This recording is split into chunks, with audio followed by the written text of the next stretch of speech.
എനിക്ക് കുഞ്ഞിലേ തൊട്ട് വളരെ ഇഷ്ടമുള്ള ഒരു കോംബോയാണ് മുട്ട പപ്സും നാരങ്ങ വെള്ളവും. നിങ്ങക്ക് ഇഷ്ടാണോ? നമ്മൾ ഇന്ന് നല്ല അടിപൊളി പപ്സ് ഉണ്ടാക്കാൻ പോവാണ്. അതിനായിട്ട് നമ്മൾ ആദ്യം തന്നെ മുട്ട പുഴുങ്ങാനിട്ടു. മുട്ട പുഴുങ്ങി വരുമ്പോഴേക്കും നമ്മളിവിടെ പാനിപൂരിയുടെ ബോൾസ് ഉണ്ടാക്കുന്നുണ്ട്. എന്തിനാണ് ഈ പാനിപൂരിയും മുട്ട പപ്സും ഒക്കെ? നാളെ നമ്മുടെ സ്കൂളിൽ ചെറിയൊരു പ്രോഗ്രാം ഉണ്ട്. എന്തിനാലേ പ്രോഗ്രാം എന്നൊക്കെ പറഞ്ഞ് വലുതായിട്ട് അലങ്കരിക്കുന്നേ? ഒന്നുമില്ലെന്നേ, ഫുഡ് അടി തന്നെ. അങ്ങനെ നമ്മൾ ഒരു 10-20 പാനിപൂരി ബോൾസ് ഉണ്ടാക്കി. അപ്പോഴേക്കും മുട്ടയൊക്കെ നന്നായിട്ട് പുഴുങ്ങി വന്നിട്ടുണ്ട്. മുട്ടയും ബോൾസും ഒക്കെ നമ്മൾ ഒരു സൈഡിലേക്ക് മാറ്റി വെച്ചു. അവർക്കും ഉണ്ടാവില്ലേ എന്തെങ്കിലുമൊക്കെ സംസാരിക്കാൻ. ഇനി നമ്മൾ പപ്സിനുള്ള മസാല ഉണ്ടാക്കാൻ വേണ്ടി പോവാണ്. ഇഞ്ചി, ഉള്ളി, വെളുത്തുള്ളി ഇത് മൂന്നും നന്നായിട്ട് അരിഞ്ഞെടുക്കുക. ഞാൻ എണ്ണയ്ക്ക് പകരം ഇവിടെ ബട്ടറാണ് യൂസ് ചെയ്യുന്നത്. അങ്ങനെ ബട്ടർ നന്നായിട്ട് മെൽറ്റ് ആയിട്ട് വന്നിട്ടുണ്ട്.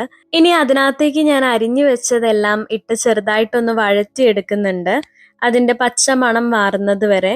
നമ്മളിവിടെ മസാല ആഡ് ചെയ്യുന്നത് ഉപ്പ്, മുളക്, ഗരം മസാല, പിന്നെ ഇവിടെ ഇരുന്ന ഒരു ഇന്ത്യൻ മസാല എന്ന് പറഞ്ഞൊരു പൊടി ഉണ്ടായിരുന്നു, അതും കുറച്ച് നമ്മൾ ആഡ് ചെയ്യുന്നുണ്ട്. അങ്ങനെ നമ്മുടെ മസാല ഇവിടെ റെഡിയാണ്.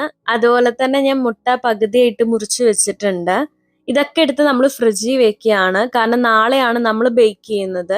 ഇനിയാണ് നമ്മുടെ മെയിൻ അംഗം. അൽദിയിൽ നിന്ന് ഞാൻ റെഡിമെയ്ഡ് ബ്ലേറ്റർ മേടിച്ചു വെച്ചിട്ടുണ്ടായിരുന്നു. അപ്പം പിന്നെ നമുക്കിനി നേരെ ബേക്ക് ചെയ്താൽ മാത്രം മതി. അങ്ങനെ നമ്മൾ എല്ലാത്തിലും കുറച്ച് മസാലയും ഓരോ മുട്ടയുടെ പകുതിയൊക്കെ വെച്ചിട്ട് മടക്കി എടുക്കുന്നുണ്ട്.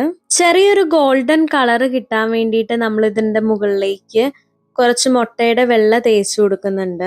പിന്നെ എൻ്റെ ഒരു സമാധാനത്തിന് ഞാൻ എല്ലാത്തിൻ്റെയും മുകളിൽ ഒരു കുഞ്ഞു കഷ്ണം ബട്ടർ കട്ട് ചെയ്ത് വെച്ചിട്ടുണ്ട്. 200 ഡിഗ്രിയിൽ 15 മിനിറ്റ് ആണ് നമ്മൾ ബേക്ക് ചെയ്തെടുത്തിട്ടുള്ളത്. അങ്ങനെ വലിയ കുഴപ്പമില്ലാണ്ട് നമ്മൾ കുറച്ച് പപ്സ് റെഡിയാക്കി എടുത്തിട്ടുണ്ട്. അങ്ങനെ ഞാൻ നല്ല അടിപൊളി ബ്രേക്ക്ഫാസ്റ്റ് ഒക്കെ കഴിച്ച് റെഡിയായി വന്നിട്ടുണ്ട്. എല്ലാരും ടേസ്റ്റ് ചെയ്തിട്ട് എങ്ങനെ ഉണ്ടായിരുന്നെന്ന് നെക്സ്റ്റ് പാർട്ടി കാണാം. So bye bye.